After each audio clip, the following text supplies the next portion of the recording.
Hello, everyone. My name is Carol Ann Davis, and I am here as part of the Social Distance Reading Series, a project of the Vermont School and Green Mountains Review. My name is Carol Ann Davis, and I am the author of 3 books, 2 that are poetry books, and 1 essay collection, all from Tupelo Press. My latest book is called The Nail in the Tree, Essays on Art, Violence, and Childhood, and it recounts my experience living in Sandy Hook, Connecticut on the day of and in the aftermath of the Sandy Hook shooting. My sons were at a neighboring elementary school, and the essays in the collection talk about my time in Sandy Hook with them. I am really excited about this book, and I hope you go to tupelopress.org and check it out.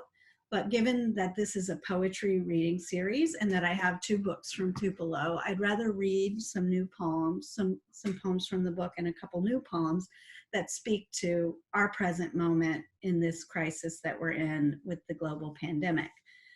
I really appreciate all of us getting together online. I want to read some poems that hopefully contribute a little bit of calm or solace to the moment that we're in, and maybe recall to us some of our former life that we will return to. So I'm going to read a couple of poems from Atlas Hour, my collection. My subjects before the all the time that I've been writing, my subject has generally been my children. And this first poem I'm going to read has school buses and lots of things in it that call to early childhood, notes home from school, and things like that. This poem is called At This Hour.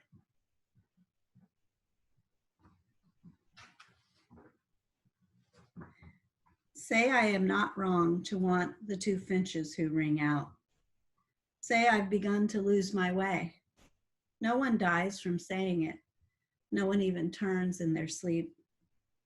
Certainly I've fallen into old patterns, the tile markings, the blue of the milkmaid's apron in the painting, the boy's homework cascading from the high table. And more, the note saying, today I felt moody. I ate very little at lunchtime. At nap I slept. That plus the hand-lettered sign over the cafeteria freezer offering your choice of chocolate or skim. It has a certain feel to it. Easily it becomes life as we know it. Still, there's something else. It's dawn now. The school buses flash their warning lights. Even moments ago, I could feel it, the sky purpling to blue, the leaves of the maple.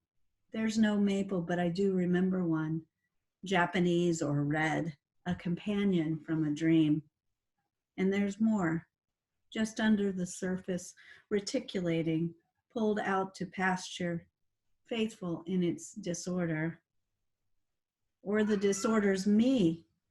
I'm the object turning in the light, and the 2 finches who know I'm alive are turning too, very quickly headed, they know not where. I've been struck in the last few days taking walks that the birds seem to be oblivious to our suffering, but also comforting. So I like the end of that poem. This poem is called What Takes My Breath, and it runs on from the first line to the title is the first line, so here I go. What takes my breath is just the weight of footstep on stair, or the moment one takes before calling a name, as if somehow hymnody, calumny, grace, the world could empty into our slightest touch, empty itself slowly and give over its translucence. Something of being born in it or to it, so that where it is dark, we let it be dark. Light, light. So those are both from Atlas Hour, which was published in 2011. I'm gonna read two poems from more recent work from the Beloit Poetry Journal, a great small poetry journal. And they're out just now. And they also deal with sort of the brokenness of the current moment, but also its beauty. And I want to just show you the shape of them is quite strange. They just one run-on sentence. Not really, there's punctuation, but it looks like one run-on sentence. And they're easier to be heard aloud than I think to read on the page. So lucky you. The first one is about Sagrada Familia, the great unfinished cathedral in Barcelona that I guess no one can be in right now. So maybe I'm calling back to a time when we could all be together in public spaces. You could in this shiny place, La Sagrada Familia.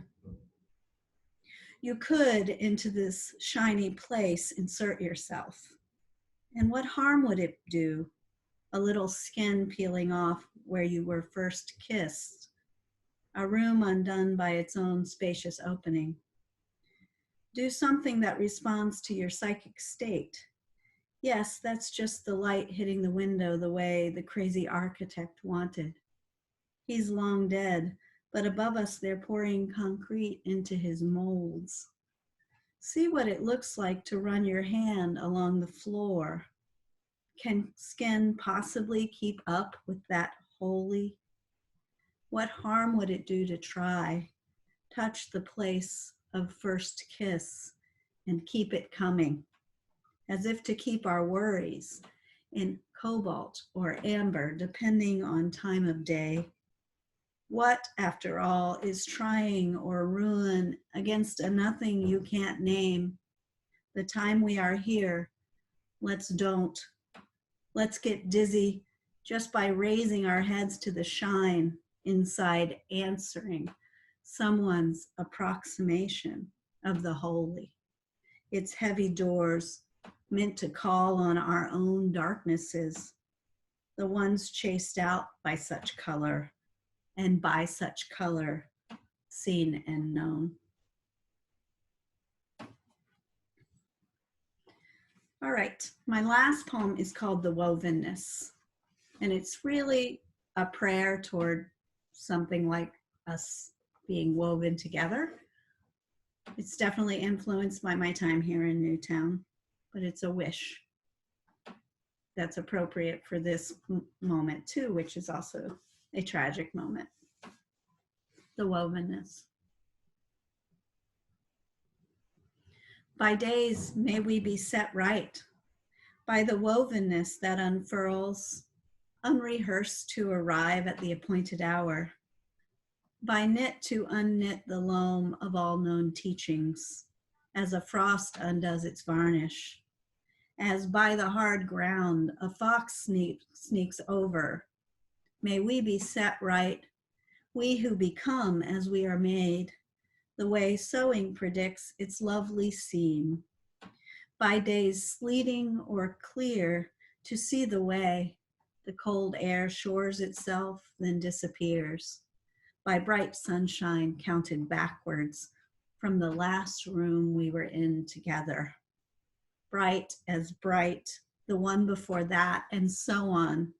By the letting and the let's keep, to return to years of befores, by school, fire, and ordinary house, to admit the high road where a wind disavows our seamlessness, and by dint of a thief's shelter, do we marry the us kept back to us taken.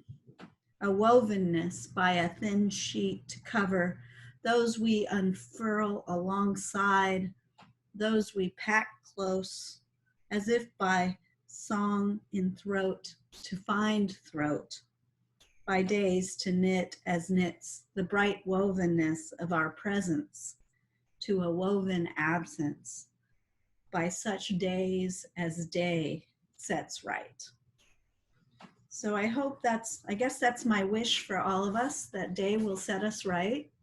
a day will come that is set right. And until then, we need to understand that we are together through this distance. So if you enjoyed this reading, I'd send you to a couple of places. tupelopress.org for my books, and my most recent one that I didn't really read from today, The Nail in the Tree.